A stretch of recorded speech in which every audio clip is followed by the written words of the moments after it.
I have one tattoo, and it really wasn't chosen specifically properly or anything like that. I tell you, we were sitting around. This will be the last story of the night of how Drac got his one lonely tattoo. We were sitting around, and of course, we were puffing a lot of smoke and real high. I mean, super wide eyed, barely keep the eyes open, high. And Buddy sat there and started talking about doing a tattoo. And he had inks, but he didn't have a tattoo gun.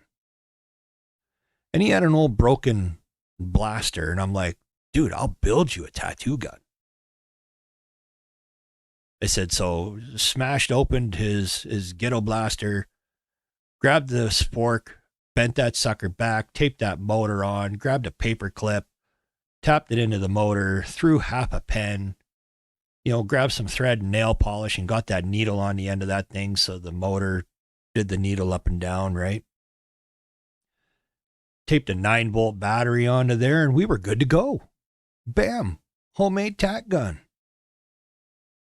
And he decided that the first person that night should get a tattoo was me. And I'm like, yeah. And the first thing I thought of being that baked was to get a giant bloodshot eyeball on my shoulder. And well, we were so out of it and I wasn't paying attention.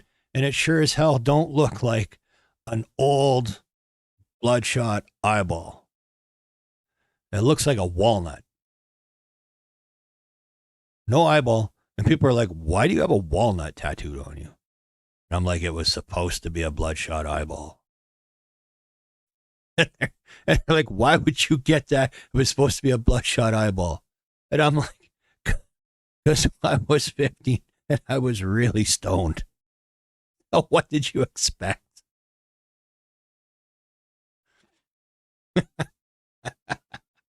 I mean, I have a massive collection of tattoos that I want to get someday.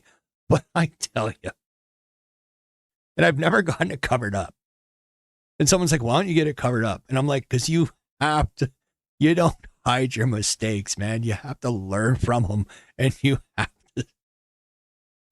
to stand by your choices, good or bad. So I've never gotten it covered up. But I always wear a t-shirt or something, and it's high up on the shoulder so you can't see it. And I bet people I've known for years that had no idea it was there, and then one day they catch a glimpse. And they're like, why do you have a walnut on your arm? Like, it's supposed to be an eyeball. And of course, it was completely done in black ink. No shading, no red for the veins, no iris done. Like, it was a poorly done tattoo.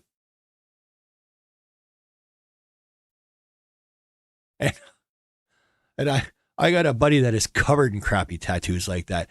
He has some of the worst stuff. And we sat there and we ended up nicknaming him Sketchpad because we swore that every tattoo artist on the planet would just dip their needle in some ink and use him for sketching out what they were going to put on somebody else. And he is literally covered head to toe in the worst ink you've ever seen in your life.